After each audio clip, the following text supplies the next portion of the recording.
자, 2022년부터 우리 공유압 자격 검정의 방법이 변경이 되었습니다. 그래서 지금 산업인력공단 그 큐넷 쪽에 공개되어 있는 문제들이 있습니다. 그래서 이 문제들을 가지고 어떤 유형의 문제들이 출제되는지를 우리가 같이 한번 살펴보고 여기에 있는 예제 문제들을 이용을 해서 한번 같이 풀이를 해보도록 하겠습니다. 자, 공합 기능사의 먼저 공합 관련된 과제고요. 기본적으로 공합 기기를 어떻게 배치해야 된다, 뭐 이제 이런 것과 관련된 이야기들을 쭉 하고 있고, 자, 기본 동작부터 같이 한번 보도록 하겠습니다. 기본 동작.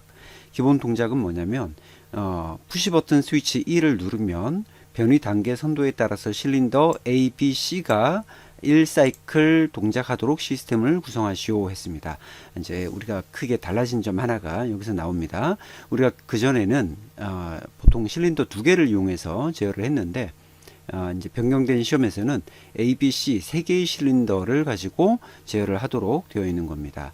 자, 그리고 이제 전기 배선을 할 때는 플러스는 적색으로 하고 마이너스는 청색이나 흑색으로 연결하도록 하시오. 그리고 전선이 시스템 동작에 영향을 주지 않도록 잘 정리하시오. 이건 이제 기본적인 부분들이죠. 자, 기본 동작이 끝나고 나면 두 번째 이제 연속 동작은 푸시 버튼 스위치 2를 눌렀을 때 기본 동작을 3사이클 동작한 후에 정지 또 자동 리셋하도록 시스템을 구성하시오 라고 했습니다.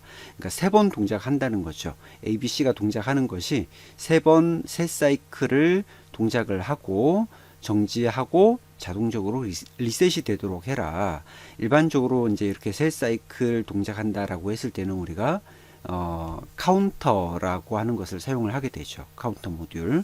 그래서 카운터를 사용하게 되면 보통 카운터 같은 경우는 리셋이라고 하는 신호가 들어가야지만 다시 처음부터 이제 동작하도록 리셋이 됩니다. 그래서 이제 그런 지금 멘트가 이제 추가가 되어 있는 겁니다. 자동 리셋하도록 시스템을 구성하시오. 자, 이게 이제 연속 동작에 대한 거고요.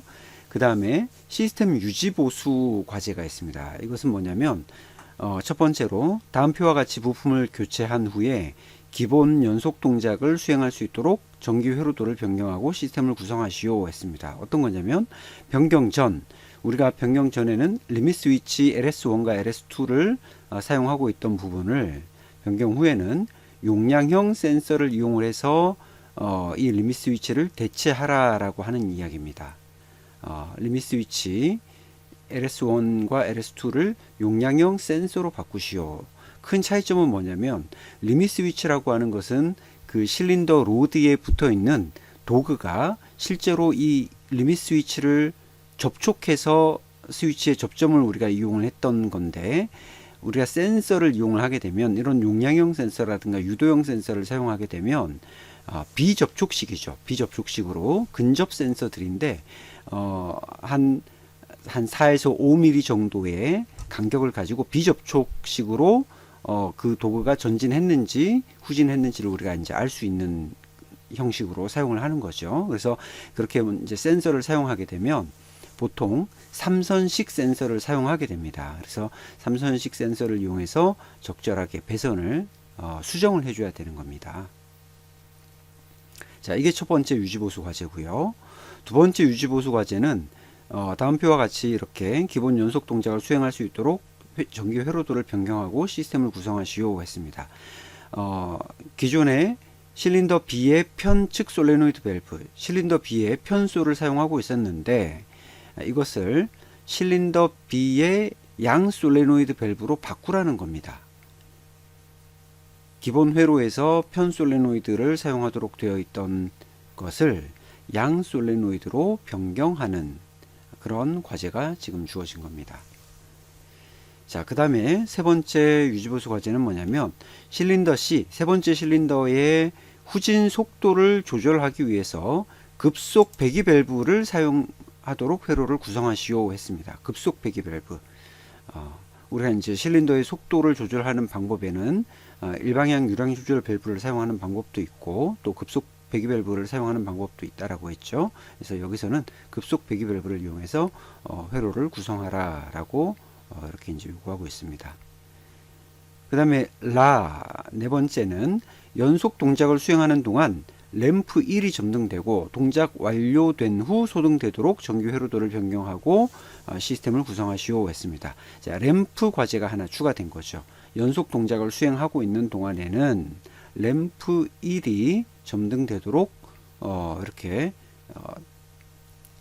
정규 회로를 변경하고 이제 동작이 완료되면 자동으로 소등되도록 하라고 하는 내용이죠. 자, 이게 이제 시스템 유지보수와 관련된 과제입니다. 자, 마지막 이제 정돈 모든 평가가 종료된 뒤에는 부품을 제자리에 다시 이제 정리하고 초기 상태로 정리하시오라고 이렇게 이제 나와 있죠. 정리 정도는 이제 기본이니까 마지막에 다 자기가 했던 자리를 정리하는 겁니다. 자, 이게 이제 우리가 그 기본적인 이제 과제들이고요. 주어지는 공압 회로, 주어지는 공압 회로는 이렇게 A, B, C 세 개의 실린더를 사용하도록 이제 이렇게 주어져 있고, 그 다음에 각각의 A, B, C 실린더에 사용하는 솔레노이드 밸브가 첫 번째는 양솔, 두 번째는 편솔, 세 번째 C 실린더는 양솔을 쓰도록 이렇게 회로가 구성되어 있는 겁니다. 그러니까 이런 모양으로 밸브와 실린더를 선택해서 각각 이렇게 이제 판넬에 부착을 하면 되는 겁니다.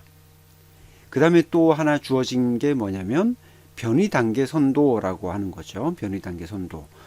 보통 이 변이 단계 선도라고 하는 것은 이 공합 시스템이 어떤 순서로 동작을 해야 된다라고 하는 것을 보여주고 있는 겁니다. 그래서 이 변이 단계 선도를 통해서 제일 처음 실린더 A가 전진하고, 그 다음 B 실린더가 전진했다가 바로 후진하고, 그 다음에는 C 실린더가 전진했다가 후진하고, 마지막으로 A 실린더가 후진해야 된다라고 하는 이 동작의 순서를 보여주고 있는 거죠. 이게 이 변이 단계 선도가 지금 한 사이클의 동작을 나타내고 있는 겁니다. 이것이 이제 한 사이클이죠. 그래서 1번부터 7번까지, 즉 7번은 다시 초기 상태와 같아지는 거기 때문에 이렇게 이제 쭉 이어지게 되는 거죠. 그래서 우리가 이 변이 단계 선도를 볼 때 단계 1, 2, 3, 4, 5, 6 이것이 하나하나의 릴레이로 다 구동이 돼야 된다라고 보시면 되는 거고, 6개의 단계고 마지막 7번째 릴레이를 이용해서 모든 그 릴레이들을 초기화 시켜주면 되겠다라고 하는 것을 우리가 이제 여기서 알 수 있는 거죠. 그래서 기본적으로 릴레이를 7개를 사용하면 되겠다라고 여기서 이제 우리가 생각할 수 있는 겁니다. 그 다음에 이제 정기 회로도 작성란이 있습니다. 6번째로 정기 회로도 작성란이 있는데, 이 작성란에 공란이 있고 여기에다가 이제 정기 회로를 작성할 수 있도록 이렇게 이제 공간을 비워놨는데, 아래쪽에 보니까 정기 회로도 작성란은 필요시 활용하시기 바랍니다 라고 이렇게 되어 있습니다. 그래서 우리가 이제 이 얘기는 정기 회로를 작성하는 것이 필수는 아니다라고 할 수 있겠죠. 그러니까 이 정기 회로도 자체가 어떤 뭐 채점의 대상이 된다거나 하는 것은 아니겠지만, 우리가 이제 이 정기 회로를 이용해서 내가 지금 동작시키고자 하는 이런 회로를 만들어서 결과적으로 지금 이와 같은 변이 단계 선도대로 실린더가 동작하도록 하는 것이 이제 최종적인 채점의 대상이 되는 거죠. 그렇기 때문에 이제 정기 회로도 작성란을 필수로 하지 않고 필요시 활용하시기 바랍니다 라고 이렇게 적어 놓은 것 같아요. 자, 그러면 이제 여러분들이 그러면 정기 회로도 작성하지 않아도 되지 않습니까 라고 이야기할 수 있는데, 그렇게 되면 사실 우리가 이 회로를 이제 실제 정기 회로 작성하는 것이, 그러니까 정기 회로를 구성하는 것이 굉장히 어려운 일이 되죠. 그러니까 정기 회로 없이 지금 이런 동작을 시킬 수 있도록 정기 릴레이 시퀀스를 구성을 한다? 제가 볼 때는 이거는 거의 불가능에 가깝습니다.